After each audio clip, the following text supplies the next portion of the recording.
C'est les sponsors qui vont être contents. Il y aura peut-être un peu de monde qui se sera déplacé à la salle sponsor, dépité de- du changement de conf. Ceux qui voulaient voir Julien et Josian ou Benjamin.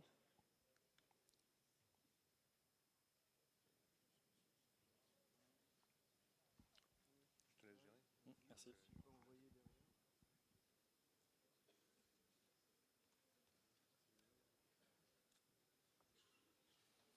Ça marche.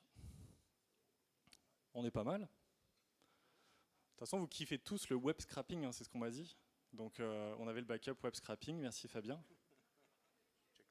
Ouais, bah ouais. Merci. Je te ferai signe. Alors, du coup, sur le timing, on va faire au mieux. Tu gères. Parfait. T'as besoin d'un réglage?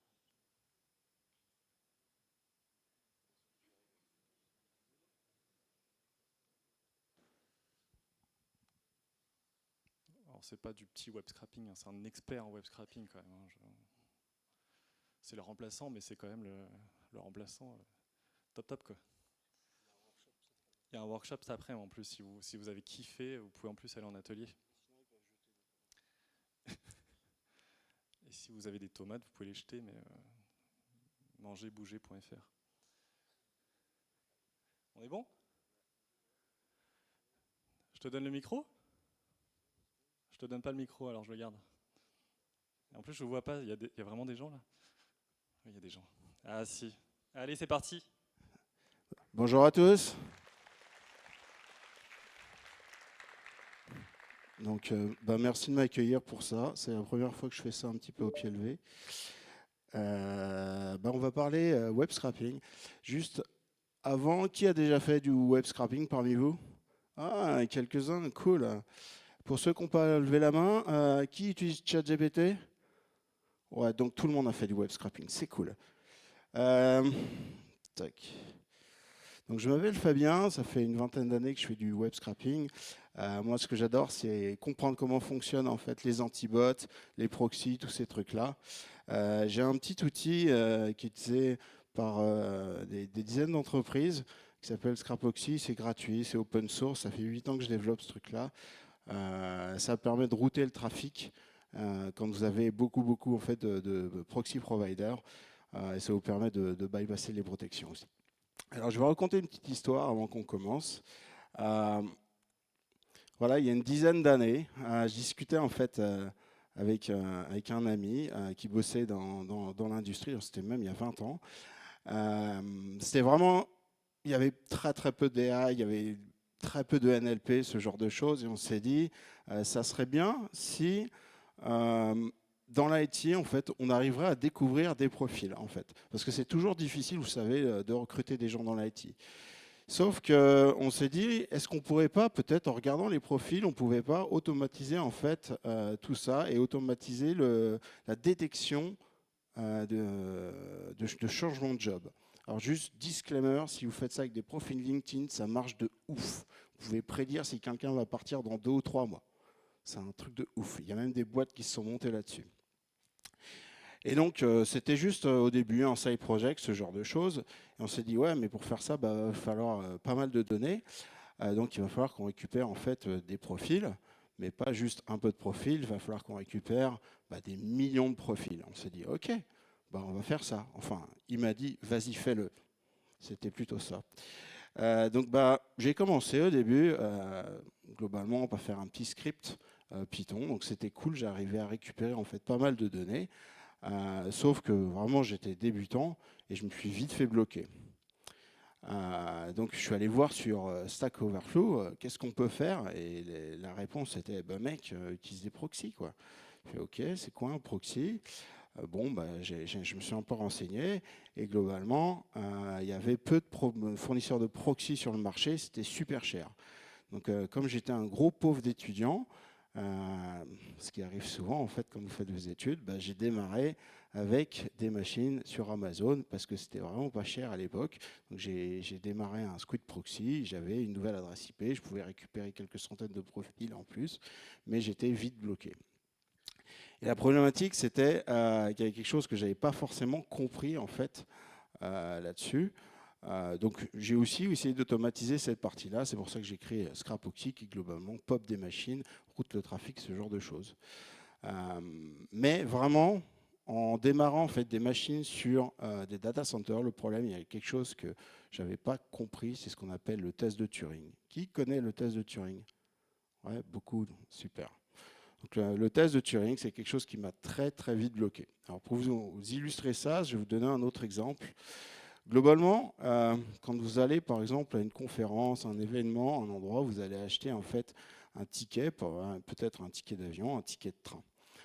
Donc c'est le comportement qui va se passer, c'est salut, je suis un humain, peut-être j'habite à Paris, je vais me connecter pour aller acheter mon ticket de train et je vais le faire peut-être le soir, je vais m'acheter un aller-retour.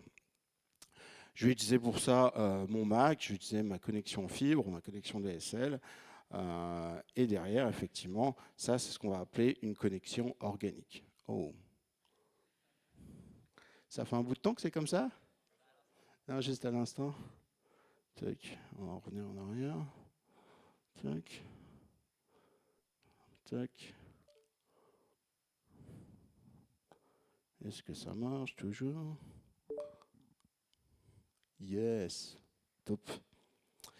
Et donc, c'est ce qu'on appelle une connexion organique. Sauf que quand vous faites du web scrapping, c'est pas du tout ça en fait. C'est plutôt, hey, salut, je m'appelle Scrappeak, je vis dans un data center. Moi, franchement, ta conférence, je m'en bats les steaks. Globalement, ce que je vais récupérer des milliers de prix sur ta plateforme. Je vais utiliser un deep link à 2 h du matin, en utilisant ma librairie Python dans mon Docker. Mon provider, c'est AWS. Et pour te faire croire que je suis un humain, je fais un random sur user agent. Voilà. Donc ça, c'est plutôt du web scrapping. Et ça, clairement, ce n'est pas ce qu'on appelle un comportement organique. Et ça, le site web, il va vite le comprendre. Et derrière l'antibot, eh ben, il va vous bloquer. Alors maintenant, l'intérêt, c'est de comprendre en fait comment l'antibot, il va vous bloquer, comment il va vous détecter. Eh ben, c'est assez simple en fait. Ils vont regarder ce qu'on appelle la stack du browser.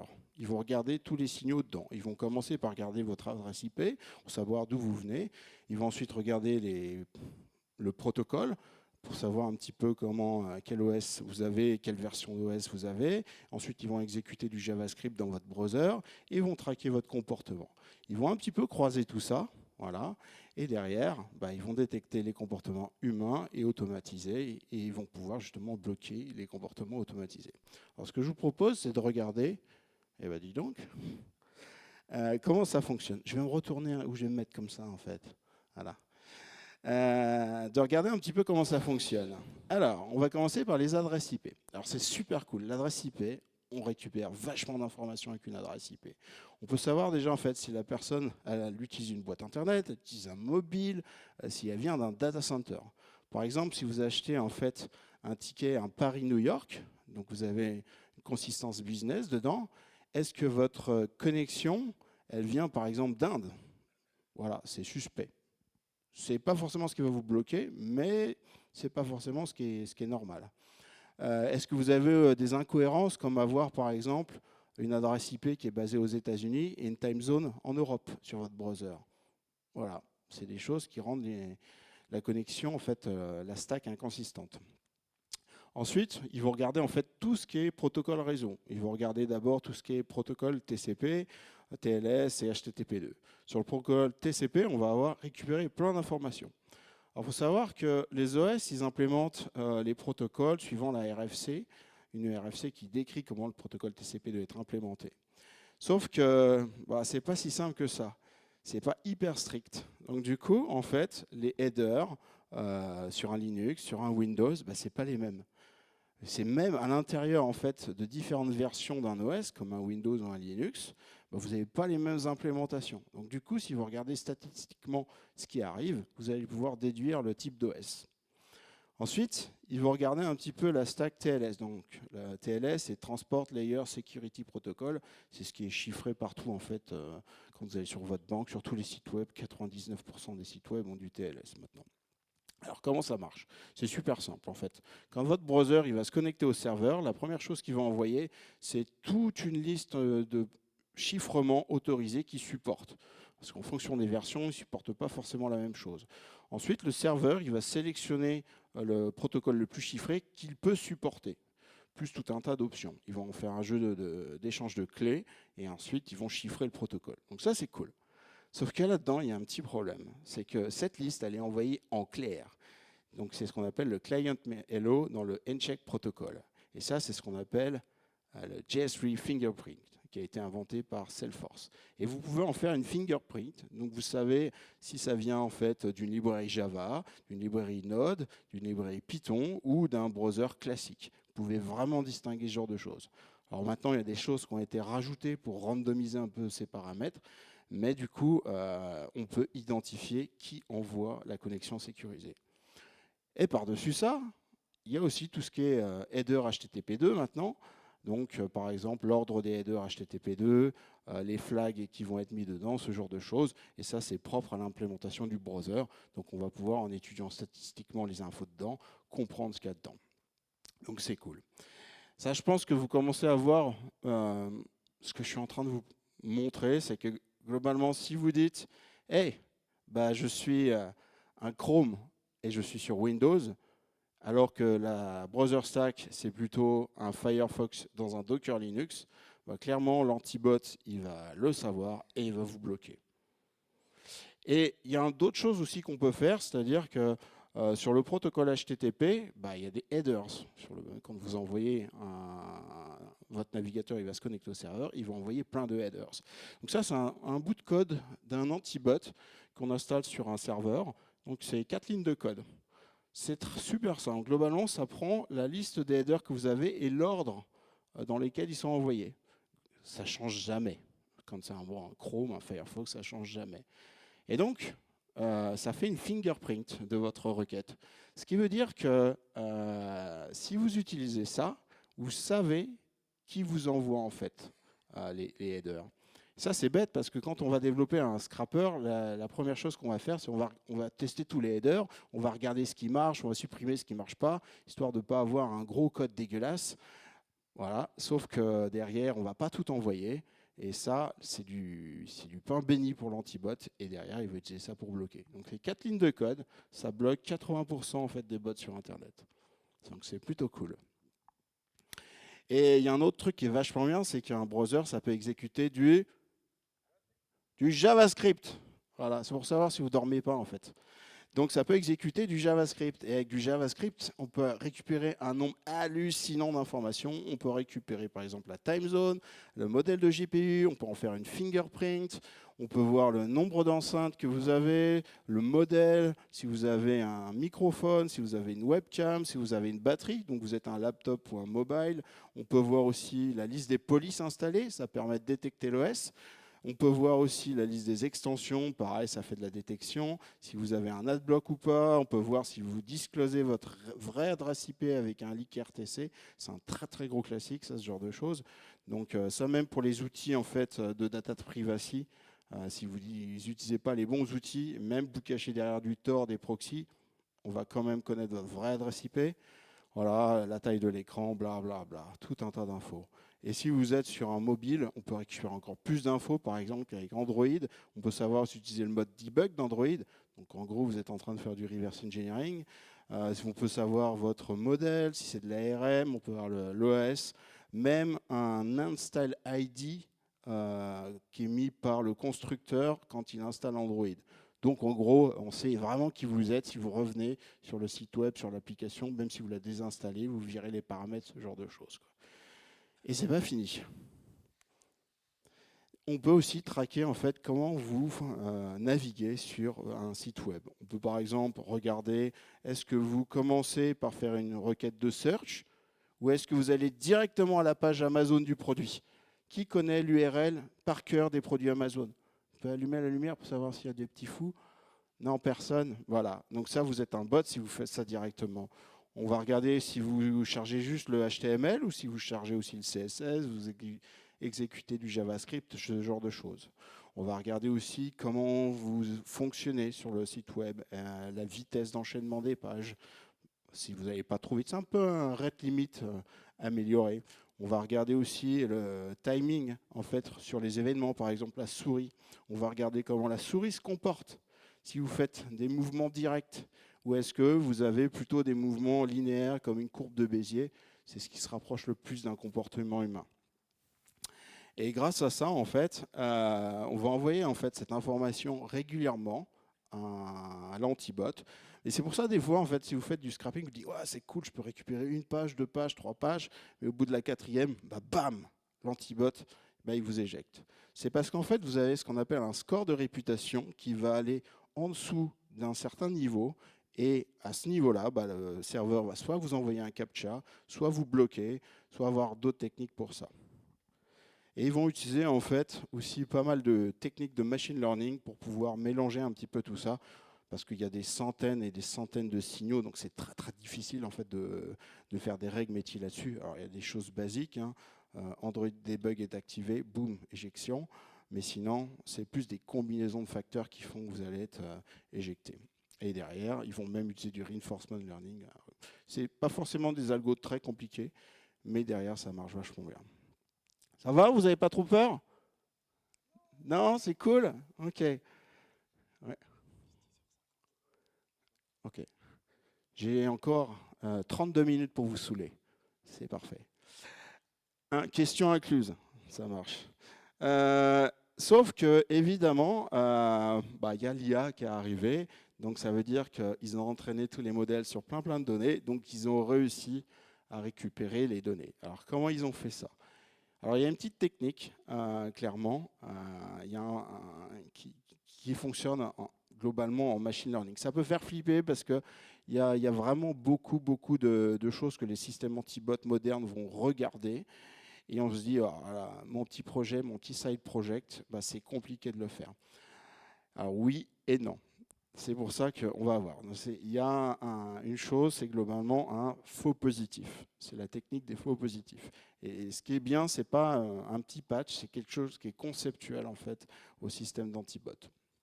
Je vais vous donner un autre exemple. Ça m'est arrivé plein de fois. Donc je me connecte sur un site de railway français pour acheter mes billets de train. Donc je suis sur Linux. Je fais toute ma sélection, je galère bien parce que je suis un petit peu précautionneux là-dessus et quand je dois payer, bah, derrière le système il me bloque. Ouh, vous êtes sous Linux, vous êtes bloqué. C'est mal. Ouais, globalement j'étais sous Linux donc j'étais bloqué. Bon, bah, c'est pas compliqué, hein. Je suis pas passé sous Windows, hein, je n'ai pas fait cette hérésie. Je suis plutôt allé chez le voisin. Voilà. Et ça, c'est ce qu'on appelle un faux positif. Et clairement, quand vous mettez en place un anti-bot, vous ne voulez pas avoir ce genre de comportement parce que vous allez dégager des vrais clients. Donc tout ce qui est faux positif, vous voulez en fait les diminuer au minimum.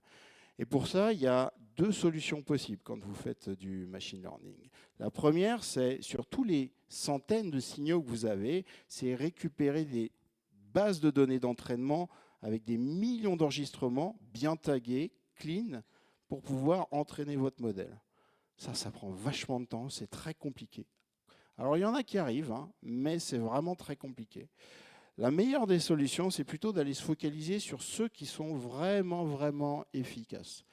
Donc globalement, on va aller se focaliser sur un set de signaux qui sont récurrents et qu'on peut voir partout. Typiquement, il y a des signaux en fait, qui sont très difficilement récupérables, comme tout ce qui est signaux au niveau des protocoles réseau. Il faut être root sur la machine, c'est difficile sur un cluster Kubernetes, etc. Donc on va aller plutôt se focaliser en fait, sur d'autres signaux comme l'adresse IP, comme les headers HTTP, l'exécution JavaScript et l'analyse comportementale. Maintenant, ils regardent aussi pas mal ce qui est TLS. C'est assez efficace. Il y a beaucoup de... Si vous changez, vous faites une mimification du navigateur, vous arrivez à passer ça. Alors, pour faire ça, on va devoir un petit peu s'outiller et on va devoir un petit peu aussi comprendre ce qu'on a en face en termes d'antibot. Alors, il y a des outils super cool pour faire ça. Il y en a un qui s'appelle Wapalizer. Qui connaît Wapalizer? Oh, c'est cool. Donc ça, c'est vachement bien. Ça vous donne toutes les technos en fait, d'un site web, y compris les technos de sécurité. Donc vous savez quel antibot vous avez en face. En plus, vous pouvez ouvrir l'inspecteur réseau derrière et vous regardez les requêtes. En général, les requêtes cheloues, un peu creepy, ben, c'est l'antibot avec des cookies chelous. Voilà, donc vous pouvez valider. Ils ont tous des méthodes différentes, vous savez lequel vous avez en face. Et si vous êtes sur mobile, il y a vachement d'outillage pour faire ça. Il y a plein de proxy man in the middle pour faire, type Charles Proxy. Il y a des outils pour faire de la décompilation, comme JEDX. Parce que ce qui est cool avec Android, si vous faites justement, il vaut mieux utiliser l'application Android que l'application iOS, parce que vous pouvez décompiler, c'est du Java hein, derrière. Et derrière, vous pouvez faire de l'injection live en fait, de code avec Frida. Donc vous pouvez émuler tous les UID, les requêtes, ce genre de choses. Et c'est super cool en fait ces outils parce que ça vous permet de comprendre des fois quand vous regardez dans les requêtes, bah, il vient d'où cet ID. Ça sort un petit peu de nulle part et quand vous regardez le code source, ça fait ah oui, ils ont utilisé cette méthode pour le générer. Voilà. Donc vous pouvez un petit peu comprendre comment ça va. Ça va? Ouais? Ouais? Ok. Je vais vous parler un peu architecture, si ça vous va. Alors, comment ça fonctionne un système anti-bot? C'est super simple. En fait, vous avez votre navigateur, vous avez le site web à protéger, vous avez le système anti-bot. Alors, des fois, il est hosté sur le site web ou des fois, il est sur un site web à part. Donc, la première chose que va faire l'anti-bot, c'est qu'il va envoyer un script sur le browser, donc du JavaScript qui va s'exécuter. Et ce script, il va récupérer plein d'informations. Il va récupérer ce qu'on a parlé, tous les signaux qu'il y a là-dedans. Il va l'envoyer ensuite, cette payload va être envoyée chiffrée à l'antibot. Et l'antibot, en échange, il va envoyer un cookie de session. Et ensuite, quand on va se connecter sur le site web, on va utiliser ce cookie de session. Et le site web, il va ensuite appeler l'antibot avec ce cookie pour récupérer le score de réputation. Et en fonction de ça, vous allez pouvoir continuer votre navigation ou vous allez vous faire bloquer. Voilà. Alors maintenant, ce qui peut être intéressant, c'est de comprendre comment ils sécurisent tout ça. Parce qu'ils ne vont pas envoyer forcément en clair les informations. Tout va être chiffré, tout va être obfusqué. Donc ça, c'est cool. Il y a plein de techniques d'obfuscation qu'on va pouvoir voir. J'ai même vu des gens se dire mettre du base 64. C'est pas mal le base 64. Hein. C'est vachement sécurisé. Mais il y en a qui pensent que ça passe. Donc pourquoi pas? On ne va pas en parler de ce type de chiffrement, on va plutôt parler de ce qui se fait de manière moderne, c'est globalement c'est du chiffrement asymétrique. En gros, vous allez avoir le browser qui va récupérer, qui va construire son JSON sur le client, voilà, en récupérant tous les signaux. Ensuite, il va chiffrer tout ça avec une clé publique qui est bien obfusquée au fond du code de l'antibot, toujours sur le browser. Et ensuite, il va l'envoyer sur le serveur qui, lui seul, a la clé privée et va pouvoir déchiffrer cette info.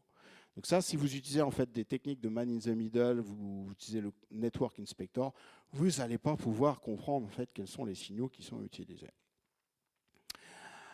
Alors, maintenant que vous savez ça, vous vous rendez compte peut-être que c'est faire un side project, démarrer sur un site, ça peut être assez compliqué. Je vous dirais non, c'est bien, faut y aller. Mais par contre, il faut être très très méthodologique. Parce que tous les sites web n'utilisent pas les mêmes systèmes de protection. Certains utilisent aucune protection, certains ont des protections très simples, d'autres ont des protections très très compliquées. Donc, il va falloir plutôt utiliser une méthodologie incrémentale. Et en plus, ça bouge tout le temps. Donc, si vous utilisez un tank pour écraser une mouche, ça va vous coûter très cher en proxy, en instance, en browser, etc. Donc, la première chose que vous pouvez faire, déjà, c'est avoir votre scrapper. Voilà. Vous avez votre scrapper, vous avez récupéré peut-être une centaine de pages, mais vous êtes bloqué. Première chose, c'est déjà d'aller tuner votre scrapper. Vous pouvez modifier en fait la vitesse de votre scrapper, le user agent, la version de TLS, l'utilisation de cookies ou non, blablabla. Bla bla. Donc un des frameworks les plus utilisés, par exemple, c'est Scrappy. Donc, Scrappy, qui connaît Scrappy? Ouais, pas mal, c'est cool ça. Donc Scrappy, ça existe depuis plus de 10 ans, c'est open source, c'est en Python, et c'est vraiment très très bien pour coder toutes les parties scrapper. Si ça ne marche pas, c'est peut-être que vous faites toutes vos requêtes depuis la même adresse IP. Donc pour ça, il va falloir utiliser plein d'adresses IP, donc ce qu'on appelle des proxys.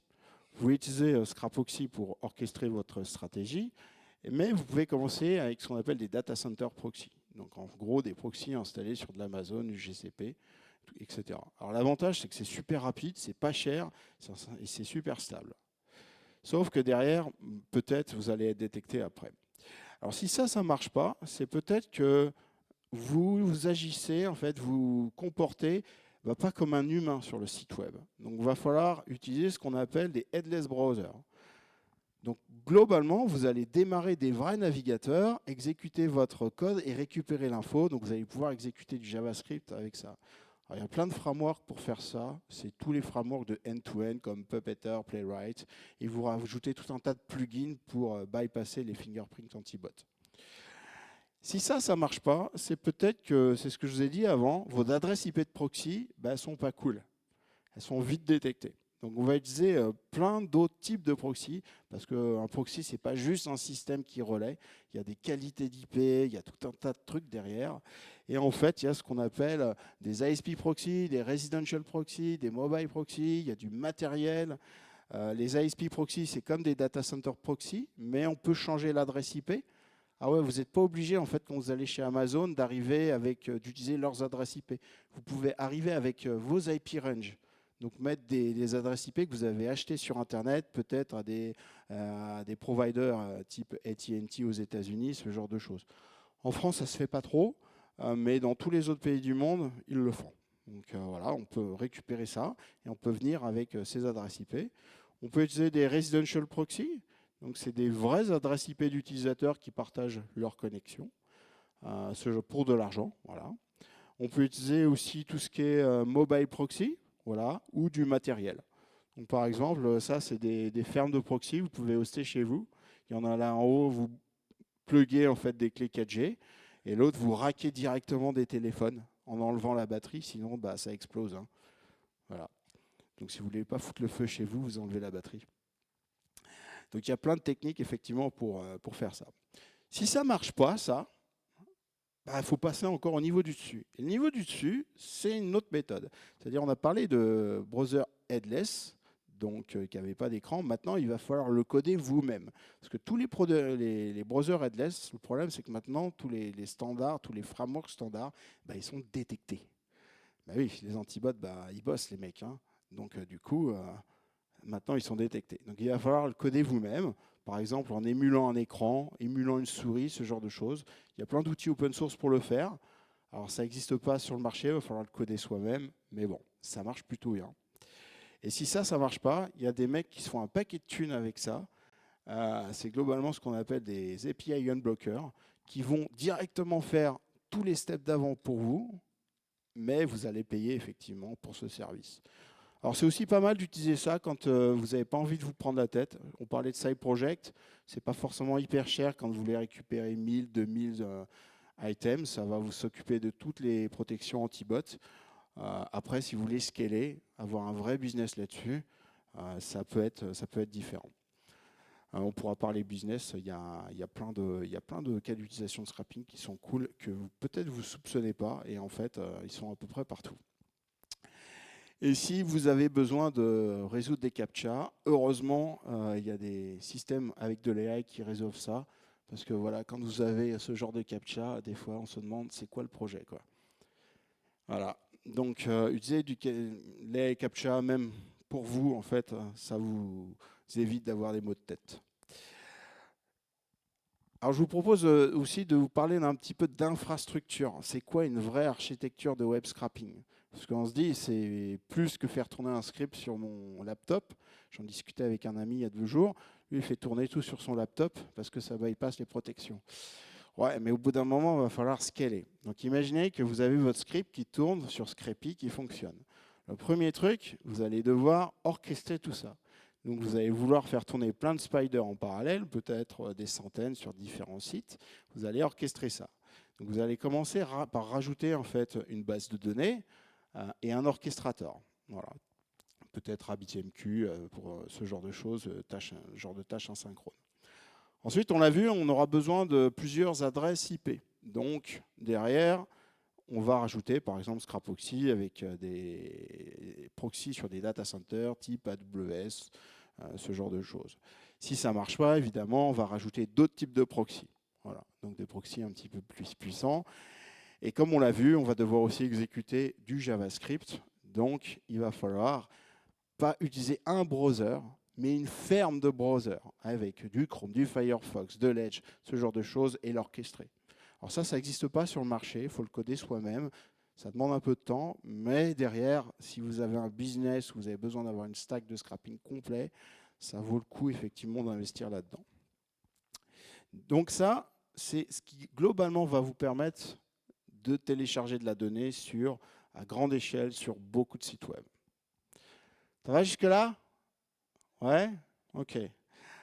C'est facile, parfait. Sauf qu'il y a un truc que je ne vous ai pas dit. Je vous ai un petit peu menti sur toute cette présentation. Le web, il est un petit peu divisé en deux parties. Vous avez d'un côté la longue traîne, c'est globalement 80% des sites web en fait, qui vont récupérer 50% du trafic Internet. Et vous avez les 20% restants qui vont récupérer l'autre partie, les autres 50%. Et là, le truc, c'est globalement, c'est tous les sites d'e-commerce. Le Black Friday, c'est aujourd'hui, hein, il me semble. Non, c'est demain? Demain. Donc voilà, donc ça va chauffer sévère demain. Vous avez tout ce qui est plateforme sociale, Facebook, etc. C'est tous ces sites web qui vont avoir énormément de trafic sur leur plateforme. Donc du coup, ils ne peuvent pas avoir de l'antibot basique. Ils ont de l'antibot vraiment, vraiment avancé.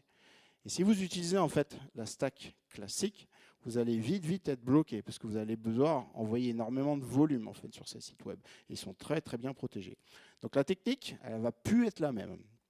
Là, il va falloir essayer de comprendre un petit peu comment l'antibot fonctionne et précisément cet antibot pour ce site web.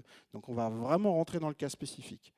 Donc si on revient un petit peu sur le schéma d'architecture que je vous avez parlé, pour essayer de comprendre en fait comment l'antibot détecte les humains et les bots. Donc il va falloir regarder en fait la payload.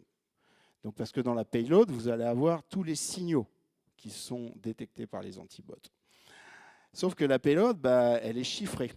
Donc on se dit, ok, elle est chiffrée, donc je vais essayer de remonter au code source qui génère en fait cette payload. Sauf que le code source, il est obfusqué. Évidemment, ils ne veulent pas savoir ce que vous regardez, enfin ce qu'ils envoient. Ils ne veulent pas que vous compreniez ce qu'ils envoient pour pouvoir le faker. Donc du coup, ils vont vraiment chiffrer tout ça. Alors, juste avant que je parle de l'obfuscation, qui sait ce que c'est l'obfuscation? Cool. Donc pour ceux qui ne savent pas, c'est l'art de rendre son code incompréhensible. Alors on a tous collègues experts là-dedans. Voilà. Mais là, on est vraiment au niveau du dessus, quoi. Quand vous lisez le code source, vous ne comprenez pas ce qu'il fait, mais vous ne savez juste même pas pourquoi il marche. Donc ça, c'est l'obfuscation. Et la déobfuscation, c'est l'art de rendre lisible le code obfusqué. On ne va pas forcément chercher à avoir le code vraiment clair, mais on va essayer de comprendre ce qu'il y a dedans. Alors pour bien comprendre comment on déobfusque, il va falloir d'abord comprendre comment on obfusque. Je vous propose de regarder quelques techniques d'obfuscation. Ça vous va? Ouais, on a un peu de temps. Le speaker, il n'est pas venu, donc je fais de l'obfuscation à la place. Alors, pour ça, on va avoir besoin d'un outil, donc Babel. Donc Babel, beaucoup d'entre vous le connaissent, ça permet de transpiler du code, de le minifier, de le rendre plus petit. Globalement, ce que ça va faire, ça va prendre votre code source qui est une string, ça va le transformer en arbre syntaxique. Vous allez pouvoir faire plein d'opérations, changer le contenu des nœuds, bouger les nœuds entre eux, et ensuite vous allez pouvoir générer le code source. Donc ça, c'est très utilisé pour faire de la déobfuscation. D'ailleurs, si vous avez des problèmes à écrire les règles pour déobfusquer, Copilot, il sait très bien faire ça. Donc il est très bon Copilot pour faire de la déobfuscation. Alors, petite technique, on va commencer par les strings. Donc ça, par exemple, vous avez une string classique, vous accédez aux paramètres avec des points. Voilà. Alors ça, évidemment, nous, on va essayer d'exploiter un peu toutes les subtilités du langage JavaScript. Parce que le JavaScript, ce n'est pas du Java. Le JavaScript, c'est dégueulasse. C'est des basiques, ça. Donc, on peut transformer en fait l'accession aux propriétés comme ça avec des chaînes de caractères. Ensuite, comme ça reste lisible, on va couper les chaînes de caractères. Comme ça, on va rendre ça un petit peu plus illisible. Mais ça reste lisible. Donc, du coup, on va remplacer les chaînes de caractères avec du constant unfolding par des constantes random qu'on va placer un petit peu dans le code. Donc là, clairement, si vous lisez la dernière ligne en rouge, bah, vous ne comprenez pas ce que ça veut dire. Vous pouvez toujours un petit peu voir à quoi ça correspond quand vous regardez les déclarations de variables. Donc c'est pour ça que on va chiffrer les déclarations de variables avec du base64, c'est cool. Bon, ça c'est pour l'exemple. Dans la réalité, les antibots ils utilisent des fonctions cryptographiques très complexes, des centaines un petit peu cachées, voilà, qui sortent du chapeau. Ça évite de comprendre. Donc la dernière ligne, vous ne pouvez pas comprendre. Donc ça, c'est le chiffrement au niveau des chaînes de caractères. Ensuite, vous avez tout ce qui est au niveau du code flow. La première chose que vous pouvez faire avec du code flow, c'est le rendre confus. Donc typiquement, vous avez une condition là, avec un bloc exécuté, vous allez mettre le bloc dans la condition. Ouais, on peut faire ça. Bon, ça reste lisible. C'est pour ça qu'on va introduire du code mort. Donc du code qui ne sera jamais exécuté. Donc ça, si vous le combinez avec la technique d'avant, c'est un peu compliqué en fait à lire. Et vous imaginez bien qu'en fait la ligne, elle ne fait pas une quinzaine de caractères, elle en fait 250. Donc ça, c'est pas mal.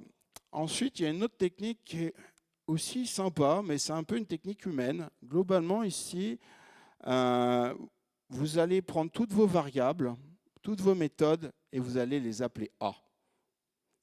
Donc ça, voilà. D'où l'importance de bien nommer ces variables.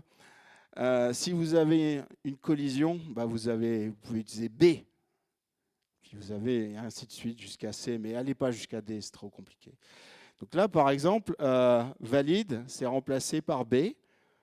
Et puis on introduit un autre B dans le code bloc. Donc au bout d'un moment, on ne sait pas trop à quoi ça correspond. Donc vous faites ça une quinzaine de fois et vous rendez votre code confus.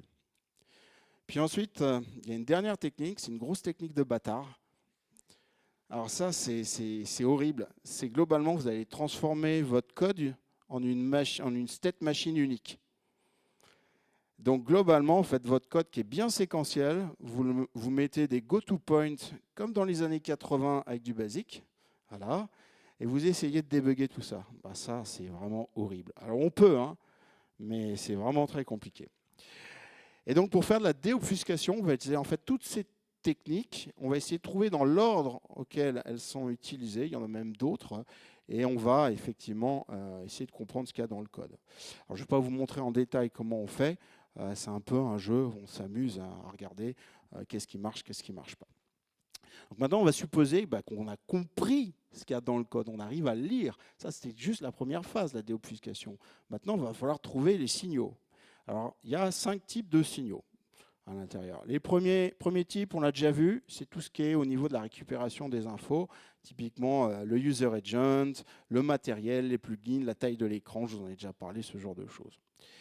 Deuxième type de signaux, vous avez tout ce qui est détection de l'automatisation. Donc, il y a plein de flags qui sont utilisés par tous les puppetters, etc. Donc, des objets qui sont utilisés pour leur fonctionnement. Et en fait, quand c'est rajouté, l'antibot va les détecter. Et ça, c'est du pain béni, vous êtes directement banni. Ensuite, il y a tout un tas de techniques avancées qui vont utiliser de la fingerprint GPU. On est capable en fait de faire de dessiner en fait du graphique dans des canevas cachés. Voilà, vous ne le voyez pas. Et en fait, ce qu'il faut savoir, c'est que en fonction de l'OS, en fonction du browser ou du modèle de GPU, le rendering il est différent. Je vous donne juste un exemple. Les emojis sur Windows et Linux, ce n'est pas les mêmes. Donc du coup, vous faites un rendering du même emoji, vous avez une signature différente. Alors ça, c'est un petit peu utilisé, pas trop, mais ça marche plutôt pas mal quand on a une belle base derrière. Et ensuite, il y a tout un tas de signaux en fait, qui permettent de vérifier que vous n'êtes pas en train de faire du reverse engineering. Donc ça, c'est une technique assez simple. Par exemple, vous prenez en JavaScript un query selector, donc vous ne l'exécutez pas, mais vous faites un toString dessus. Normalement, vous avez le code de la fonction avec marqué native code. Si vous le patchez pour avoir un comportement différent, typiquement ce que fait un polyfill en fait, si vous faites un monkey patch, celui-là, quand vous faites un toString, vous aurez le vrai code, vous n'aurez plus le native code. Donc vous savez que la personne elle a patché la fonction pour peut-être envoyer une taille d'écran différente, ce genre de choses, quoi. Et derrière, effectivement, il y a plein de fonctions de checksum, voilà, plus ou moins compliquées, qui peuvent être assez sioux. Donc si vous modifiez un truc, il faut voir ces parties-là.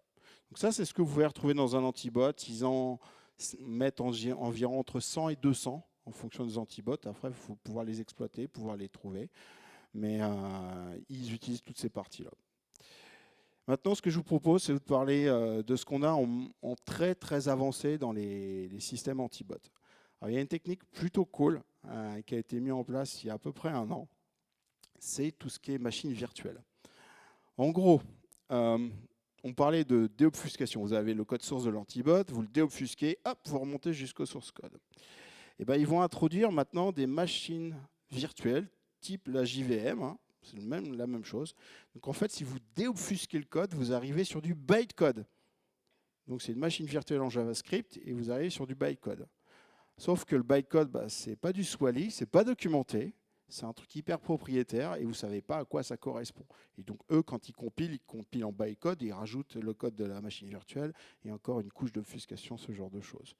Donc ça rend encore les choses encore plus compliquées pour récupérer le code. Et si vous vous demandez, oui, mais ça, est-ce que ça ralentit pas le site web ? 10-15% de temps d'exécution en plus, mais pas vraiment plus, juste pour la partie anti-bot. Donc ça vaut vraiment le coup de le faire. Donc voilà, j'espère que ça vous a plu, ce petit remplacement. Il y a pas mal d'outils si vous voulez faire du web scraping. C'est tout un tas d'outils à utiliser là-dessus. Voilà. N'hésitez pas, si vous avez, j'ai 5 minutes pour les questions. On a le temps pour des questions. On peut déjà l'applaudir, je pense, parce que là, je vous avais dit, c'était pas un petit backup. Hein. On a du gros backup à Codeur en scène. Merci, c'était super intéressant. Est-ce qu'il y a des questions ? Je me balade. Allez hop, c'est parti, Emmanuel. Speaker d'après, on l'a par contre. Bonsoir. Trop bien. Bonjour. Oui, mais j'aime bien dire bonsoir, il fait une... Bref. J'avais une question, enfin 2 questions en une. Est-ce qu'il y a des antibots open source ? Et en fait, c'est un peu lié à ma question de est-ce que tout ce système d'antibots c'est réservé à quelques gros acteurs qui ont des ressources de fou pour contrer les hackers ? Et du coup, je conclus qu'en fait, il y a plein de sites pas assez gros pour se permettre d'avoir une protection aussi avancée. Ou est-ce que autant du côté anti-bot, il y a plein de trucs ouverts qui me permettent de, moi, vouloir me protéger facilement avec un petit budget ? Ouais, c'est une très bonne question. Alors, open source, à ma connaissance, non. Pour cette raison-là, ils obfusquent le code. Pourquoi mettrait-ils ça open source ? Par contre, il y en a plein qui proposent une version gratuite, type Cloudflare.